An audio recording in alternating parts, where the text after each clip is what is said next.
মৃত্যুর মুখ থেকে ফিরে আসা এক সাইকো কিলার আর একজন জিদ্দি মায়ের গল্প নিয়ে আজকে হাজির হয়েছি। স্বাগতম সিনেজুমের আরেকটি দারুণ পর্বে। বরাবরের মতো সাথে আছি আমি মোহাম্মদ শোয়েব। হাসপাতাল থেকে মৃত ঘোষণা হওয়ার 2 বছর পর ফিরে আসে এক মেন্টাল নাশারু। নিজের মেয়েকে অন্যের হাত থেকে আপন করে নেওয়ার জন্য জড়িয়ে পড়ে খুনের মতো জঘন্যতম কাজে। সদ্য ডিভোর্স হওয়া এক সিঙ্গেল মাদারের পিছনে এসে তারপর কি হয় আজকে কথা বলবো 2024 সালে মুক্তি পাওয়া সাউথ ইন্ডিয়ান মুভি সাবারি নিয়ে। তাহলে চলুন টুইস্টের তালে তালে কিছুক্ষণ হয়রান হয়ে আসি। মুভির শুরু হয় একটা মেন্টাল হাসপাতালের গেট দেখিয়ে। নাইট গার্ড তার কাজ শেষ করে দরজা লাগিয়ে চলে যায়। দরজা বন্ধ হতেই চেতনা ফিরে পায় এই ভদ্রলোক। মুভিতে তাকে আমরা সুরিয়া নামে চিনব। ঠান্ডা মাথায় বেরিয়ে এসে হাঁটতে গিয়ে নজরে পড়ে একটা কুড়াল। কাজ ভেঙে হাতে করে নিয়ে তাকিয়ে থাকে খানিকক্ষণ। তারপর এদিক সেদিক খেয়াল করে হাসপাতালের বাইরে চলে আসে। গাড়ির কাছে এসে ঘুমের মানুষটাকে কোনো কারণ ছাড়াই মেরে গাড়ি নিয়ে চলে যায়। সেখান থেকে সোজা চলে আসে একটা হাসপাতালে, ঢুকে পড়ে একটা মেডিকেলের রেকর্ড রুমে। এখানে সেখানে কি যেন খোঁজার পর একটা ফাইল নজরে পড়ে। খুলে দেখে একটা মেয়ের ছবি, পুরনো রেকর্ড। এমন সময় একটা নার্স সেখানে চলে আসে। সেখান থেকে আড়াল হতে গিয়ে ফাইলটা তার হাত থেকে পড়ে যায়। নার্স এসে ফাইলটা দেখে ফেলে। পিছন থেকে এসে মেয়েটার নাক চেপে ধরে তাকে মেরে ফেলে। গায়ের পোশাক পাল্টিয়ে মেয়েটার লাশ নিয়ে বেরিয়ে আসে ভিতর থেকে। সুযোগ কাজে লাগিয়ে একটা অ্যাম্বুলেন্স নিয়ে সেখান থেকে সটকে পড়ে। নির্জন একটা বাড়িতে এসে গাড়ি থেকে লাশটা নামিয়ে বাড়ির ভেতর ঢুকে পড়ে। কিন্তু এ কি, এখানেও যে একজনকে চেয়ারের সাথে বেঁধে রেখেছে সে। কাগজটা বের করে তাকে দেখিয়ে ওর পরিচয় জানতে চায়। কিন্তু ওই ভদ্রলোক তাকে অনেক অনুনয় করে বলে যে আমি এসবের কিচ্ছু জানি না, আমাকে প্লিজ ছেড়ে দাও। সুরিয়া তাকে বলে, তুমি হাসপাতালে চাকরি করার সময় কোনো মানুষকে আগুনে পুড়ে মরতে দেখেছো? দেখনি? তাহলে আজকে দেখবে। জিন্দা মানুষ পোড়ার গন্ধ নাকি তার কাছে দারুণ লাগে। কি চ্যানেলটা সাবস্ক্রাইব করবেন না? করেন, দেখবেন দারুণ লাগছে। তারপর ট্যাঙ্কি খুলে তার গায়ে তেল ঢেলে দেয়। লোকটা তার কাছে খানিক বাঁচার আকুতি করে, কিন্তু কোনো লাভ হয়নি। আগুন লাগিয়ে দিয়ে জমিদারি স্টাইলে বেরিয়ে পড়ে বাড়ি থেকে। দৃশ্যপট পাল্টে যায়। এক ভদ্রমহিলা জঙ্গলের ভেতর দিয়ে দৌড়াচ্ছে। পেছন থেকে কে যেন তাকে তাড়া করছে। খানিক যেতেই একটা গাছের সাথে বাড়ি খেয়ে মাটিতে পড়ে যায়। মাথা তুলে তাকিয়ে সে ভেবাচাকা খায়। দেখে ঠিক তারই মতো একটা মেয়ে, মানে সে নিজেই। একটা কোপ মারে তার মাথায়। চমকে উঠে দেখে সে বাসে বসে আছে।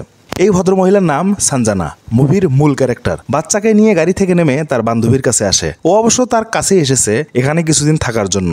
বাসায় এসে পেপারের নিয়োগ দেখে চাকরি খোঁজার চেষ্টা করে, কিন্তু তেমন কোনো সাড়া পাচ্ছে না। বান্ধবী চা খেতে খেতে অরবিন্দু নামের এক ভদ্রলোকের নাম নিতেই উঠে পড়ে সঞ্জনা। আসলে ওই ভদ্রলোক সঞ্জনার সাবেক হাজব্যান্ড। ডিভোর্স হয়েছে ওদের। ও সবাইকে ছেড়ে মেয়েকে নিয়ে এখানে চাকরি খুঁজতে চলে এসেছে। পরিস্থিতি বুঝতে পেরে বান্ধবী ওকে সরি বলে। সাথে এও বলে আর কোনোদিন অরবিন্দুর নাম নেবে না। পরদিন থেকে শুরু হয় তার চাকরি খোঁজার লড়াই। এখানে সেখানে ঘুরে ফিরে কোথাও কোনো সাড়া পায় না সঞ্জনা। একজন তো তাকে একটা বিগ ডিলের অফার করে বসে। এই সমাজ এখনো মেয়েদেরকে তার উদারতা দেখাতে পারেনি। যাই হোক, শেষ পর্যন্ত মন খারাপ করে চলে আসে সঞ্জনা। বান্ধবী সমস্ত কথা শুনে তাকে সান্ত্বনা দেয়। গল্পের ফাঁকে সঞ্জনা রাহুল নামের একটা বন্ধুর কথা মনে করিয়ে দেয়। সে নাকি এই শহরেই আছে, কোর্টের বড় উকিল বাবু। সে চাইলে ওর সাথে কথা বলতে পারে, কোনো একটা সমাধান হলেও হতে পারে। সদ্য ডিভোর্সি একটা মেয়ে, তার উপর আবার সিঙ্গেল মাদার। নিজের হিসাব বাদ দিলেও মেয়েটাকে তো ভালোভাবে মানুষ করতে হবে। আর তাছাড়া ও তার মেয়েকে অনেক কেয়ার করে। সব ভাবনা ছেড়ে দিয়ে চলে আসে রাহুলের কাছে। এই ভদ্রলোক আবার হাতেমতাই। আসামি জেল থেকে ছাড়িয়ে এনে নিজের পকেটের টাকা দিয়ে বিদায় করে দেয়। ব্যাপারটা সঞ্জনার কাছে বেশ ভালোই লাগলো। অনেকদিন পর তাদের দেখা। কফি খেতে খেতে নিজের সমস্ত কথা একে অপরকে জানায়। রাহুল সঞ্জনাকে একটা কার্ড দিয়ে ওই কার্ডের ঠিকানায় যোগাযোগ করতে বলে। ওই কোম্পানির সাথে ওর একটা ব্যবসায়িক সম্পর্ক আছে, ওখানে গেলেই কিছু একটা হয়ে যাবে। প্রতিমধ্যে একটা সিগন্যালে আটকা পড়লে একটা বাচ্চার দিকে তার চোখ পড়ে। মা কত আদর দিয়ে আগলিয়ে রাখছে তার বাচ্চাকে। মনে পড়ে তার ছোট্টবেলার কথা। মাকে সে এখনো ভুলতে পারেনি। ছোট থেকেই তার নাচের প্রতি একটু দুর্বলতা ছিল এবং একমাত্র সঙ্গী হিসেবে ছিল তার মা। আদরে শাসনে মায়ের সাথে পার করেছে অনেক দিন, কিন্তু সুখ বেশি দিন তার কপালে সইল না। নাচে প্রথম হয়েছে সঞ্জনা। ক্রেস্ট নিয়ে বাড়িতে এসে দেখে তার মা আর নাই। তখন থেকে ভীষণ শক হয়ে যায় সে। কিছুদিন না যেতেই বাবা নতুন মেহমান নিয়ে হাজির হয় বাড়িতে। প্রথম দিনেই পরিচয়ে প্রকাশ হয় সৎমায়ের। অবশ্য সঞ্জনাও কম নয়, ভীষণ জেদি ও একরোখা। পরিস্থিতি এমন চলতেই থাকে। তারপর একদিন ওর বাবা রাগের বসে একটা থাপ্পড় দিয়ে বসে। হুশ ফেরে সঞ্জনার। আবার ফ্ল্যাশব্যাকে চলে যায় সে। ও এখন বড় হয়েছে, মায়ের কাছে আশীর্বাদ নিতে এসেছে। ওরা দুজন নতুন জীবন শুরু করতে যাচ্ছে। অরবিন্দুকে ভালোবেসে বিয়ে করেছে সে, কিন্তু ওর বাবার কাছে বিষয়টাও ততটা ভালো লাগেনি। মতের অমিল হওয়ায় অরবিন্দুর হাত ধরে চিরদিনের জন্য সেখান থেকে চলে আসে। নতুন সংসার আলোকিত করে আসে তার মেয়ে রিয়া। অরবিন্দু একটা কর্পোরেট জবে জয়েন করে। ভালোই যাচ্ছে তাদের দিনকাল। মেয়েটাও ধীরে ধীরে বড় হচ্ছে। একদিন একটা ফোন আসে। ওপাশ থেকে তার সৎমা বলছে তার বাবা আর বেঁচে নেই। অতীতে যা হওয়ার হয়েছে, অন্তিম সংস্কারের জন্য হলেও তোমাকে আসতে হবে, আসার সময় তোমার স্বামীকেও নিয়ে আসিও বলে ফোন রেখে দেয়। মন খারাপ করে ফোন রেখে দেয় সাঞ্জানা। অফিসে এসে অরবিন্দুর কথা জানতে চাইলে ওর সহকারী বলে সে অফিসে নেই, কোনো একটা কাজে বাইরে গিয়েছে। কিন্তু ও আসার সময় দেখেছে অফিসের বাইরে ওর গাড়ি দাঁড় করানো, কারটা হাত থেকে নিয়ে সোজা চলে যায় অরবিন্দুর চেম্বারে। কিন্তু এ কি? হ্যাঁ, যা দেখলেন তাই, কর্পোরেট জব বলে কথা। সাঞ্জানা সিদ্ধান্ত নিতে দেরি করেনি, মেয়েকে নিয়ে বেরিয়ে পড়ে। অরবিন্দু ওকে বোঝায় যে বাবা মা ছেড়ে তুমি আমার কাছে এসেছো, এখন আমাকে ছেড়ে তোমার কোথাও যাওয়ার জায়গা নেই, তুমি যেও না। এই কথা শুনে আরও জেদ ওঠে ওর। পিছন থেকে অরবিন্দু ওকে জানায় আমার মেয়েকে আমি ফিরিয়ে নেবই, সেটা যে করেই হোক। গাড়ি অফিসের কাছে চলে এসেছে, নিজের পরিচয় দিয়ে অফিসে ঢোকে। পেপারস ঠিকঠাক আছে কিনা চেক করে তার জয়েন কনফার্ম করে। তারপর বান্ধবীকে নিয়ে নতুন বাসা দেখার জন্য শহর থেকে একটু দূরে যাত্রা করে। পাহাড় ঘেরা পথ দিয়ে চলে আসে একটা নির্জন বাড়িতে। ম্যানেজারের সাথে কথা বলে বাড়ির সবকিছু বুঝিয়ে নেয় সাঞ্জানা। ম্যানেজার তাকে একটা দরজা দেখিয়ে বলে সবকিছু নিজের মতো করে ব্যবহার করবেন, কোনো সমস্যা নেই, শুধু ওই দরজাটা খুলবেন না। রিয়ারও বাড়িটা বেশ পছন্দ হয়েছে। ম্যানেজারের সাথে কথা সেরে তারা চলে আসে। সাঞ্জানা অনেকদিন পর তার আন্টির সাথে দেখা করতে এসেছে। আলাপচারিতার এক পর্যায়ে আন্টি ওকে জানায় বছর 2-1 আগে একটা লোক এসে সাঞ্জানার খোঁজ নিচ্ছিল, বেশ ধমকের স্বরেই তার সাথে কথা বলেছে, আর যাওয়ার সময় বলে গেছে তোমার সাথে যদি আমার দেখা হয় তাহলে তোমাকে বলতে বলেছে যে তার মেয়ে নাকি তোমার কাছে আছে। পিলে চমকে যায় সাঞ্জানার। আন্টি বলে যে প্রথমে ভেবেছিলাম লোকটা হয়তো পাগল হবে, কিন্তু পরে টিভিতে দেখি ওই লোকটা পাগলাগারদ থেকে বের হয়ে 2 জনকে খুন করে তার নিজের বাড়িতে আগুন লাগিয়ে দেয়। সাঞ্জানা এবার একটু ঘাবড়ে যায়। এদিকে মেয়েকে ফিরিয়ে পাবার জন্য মরিয়া হয়ে আছে অরবিন্দু। তার মান সম্মান নাকি সাঞ্জানা ধুলাই মিশিয়ে দিয়েছে। কোর্টে মামলা করে আইনিভাবে তার মেয়েকে ফিরিয়ে নেবে। এজলাসে বিচার কার্যক্রম শুরু হয়েছে। সব বিবেচনা করে বিচারক সাহেব সাঞ্জানার পক্ষেই রায় দেয়। রাগে গজগজ করে বেরিয়ে যায় অরবিন্দু। যাওয়ার সময় সাঞ্জানাকে বলে যায় যার জন্য এত কিছু করছো সে কি সত্যি তোমার মেয়ে? তোমার মেয়ে তো তোমার পেটেই মরে গেছে।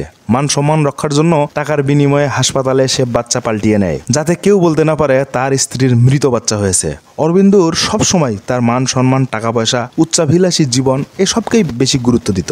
এও জানায় সঞ্জনা কলেজের সেরা সুন্দরীর জন্য নাকি সে তাকে বিয়ে করেছে। সব শুনে ও যেন আকাশ থেকে পড়ে। তারপর রাহুলকে নিয়ে সে হাসপাতালে আসে। রেকর্ড চেক করে ভদ্রমহিলা তাকে জানায় তার মেয়ে জন্মের পরেই মারা গেছে, কিন্তু সাঞ্জানার হাজবেন্ড তা চায়নি। পাশের কেবিনে একই সময়ে আর একটা বাচ্চা হয়েছে, কিন্তু বাচ্চার মা বেঁচে ছিল না। তারপর তখনই বাচ্চা পাল্টাপাল্টি করা হয়। তারপর ওই বাচ্চার বাবা এসে তার মেয়েকে ফেরত চায়। ভদ্রমহিলা জানায় ওই লোকটার স্ত্রী মারা যাওয়াতে তেমন কোনো কষ্ট ছিল না, যতটা না কষ্ট পেয়েছিল তার মেয়েকে হারিয়ে। পুলিশ ঘটনাস্থলে উপস্থিত হয়ে তাকে ধরে নিয়ে যায়। সাঞ্জানাকে এও জানানো হয় ওই লোকটা কিন্তু মেন্টাল হাসপাতাল থেকে পালিয়ে এসে হাসপাতালের নার্স ও ওয়ার্ড বয়কে খুন করে। মন ভারী করে বাইরে আসে সাঞ্জানা। একজন নার্স ওকে জানায় ম্যাডাম ওই ডাক্তার কিছুই জানে না, আমার স্বামী এই কাজ করেছে। বাচ্চা পাল্টিয়েছে তা ঠিক আছে, কিন্তু আমার স্বামী নিজেও জানে না সে কি করেছে। আমি তাকে অনেক বারণ করেছিলাম, কিন্তু সে আমার কথা শোনেনি। শেষ পর্যন্ত আমাদের বাড়িতে এসে ওই পাগলটা আমার স্বামীকে তুলে নিয়ে যায়, তার নিজের বাড়িতে নিয়ে গিয়ে আগুনে পুড়িয়ে মারে আমার হাজব্যান্ডকে। বলে সাঞ্জানাকে সে সাবধানে থাকতে বলে। মহাভাবনায় পড়ে যায় সে। মেয়েকে নিয়ে বাইরে বেরিয়েছে বাসার উদ্দেশ্যে। দেখে গাছের আড়াল থেকে সুরিয়া বের হয়ে তার দিকে তাকিয়ে আছে। দৌড়ে ভিতরে ঢুকে রাহুলকে জানায়। বাইরে এসে দেখে কিছুই নাই। রাহুল ওকে সান্ত্বনা দিয়ে গাড়িতে তুলে দেয়, কিন্তু ও মন থেকে কিছুতেই সুরিয়ার চেহারা মুছতে পারছে না। গাড়িতে চড়েও সে খেয়াল করে সে ওকে এখনো ফলো করছে। বাড়িতে এসে ওই ডাক্তারের দেয়া দিন তারিখ মিলিয়ে নিউজ দেখে। আগুন দিয়ে বাড়ি পুড়িয়ে দিয়েছে সেটা বড় কথা না, বড় কথা হলো এই বাড়িটা কার বাড়ি, এত পরিচিত লাগছে কেন ওর কাছে। চেয়ার থেকে বাইরে উঠে আসে সাঞ্জানা। খানিক তাকিয়ে থাকে আর কার যেন কান্নার আওয়াজ শুনতে পায়। ভয়ে হাত পা ঠান্ডা হয়ে আসে সাঞ্জানার। হঠাৎ একটা ছায়া পড়ে দেয়ালে। ফিরে তাকিয়ে দেখে ওই সুরিয়া। সাহস দেখিয়ে দাঁড়িয়ে থাকে। ওকে বলে কে তুমি, আমার পিছনে কেন লেগেছো? সুরিয়া ওকে জানায় সে ওর পিছনে লাগেনি, আর তার পরিচয় সে জানে। সে ওকে এখন পর্যন্ত কিছু করছে না, কারণ গত 6 বছর সে তার মেয়েকে নিজের মতো করে বড় করেছে। ওকে একটা সুযোগ দেয় সুরিয়া। বলে যে সময় থাকতে আমার মেয়েকে এখানে রেখে তুমি চলে যাও। সাঞ্জানা দৌড়ে এসে দরজা লাগিয়ে দিয়ে ওই তালা দেয়া ঘরটায় চলে আসে। ঘরে ঢুকে দেখে দেয়ালে টাঙানো একটা ছবি ময়লা পড়ে আছে। হাত দিয়ে মুছে দেখে সেই সুরিয়ার ছবি। একটা পুরনো দোলনা একা একা দোল খাচ্ছে। ঘুরতেই একদম মুখোমুখি হয় সুরিয়ার। দৌড়ে দরজা খুলে বাইরে এসে জঙ্গলের দিকে ছুটতে থাকে। পিছু নেয় সুরিয়া। গাছের গুড়িতে পা লেগে মাটিতে পড়ে যায়। সুরিয়া কাছে এসে কুড়াল দিয়ে দেয় একটা কোপ। পরদিন সকালবেলা রিয়া ঘুম থেকে উঠে দেখে তার মা বাড়ি থেকে খানিক দূরে মাটিতে পড়ে আছে। কাছে এসে মুখে পানি ছিটিয়ে তাকে চেতন করে। কি হলো কিছুই বুঝলাম না, ও তো মারা যাওয়ার কথা। আচ্ছা ভিডিওটা আর একটু সামনে গেলে বুঝতে পারবেন। তালাও ভাঙ্গা, তার মানে সে গতকাল এখানে এসেছিল। রাহুলকে এসে গত রাতের ঘটনা সব খুলে বলে।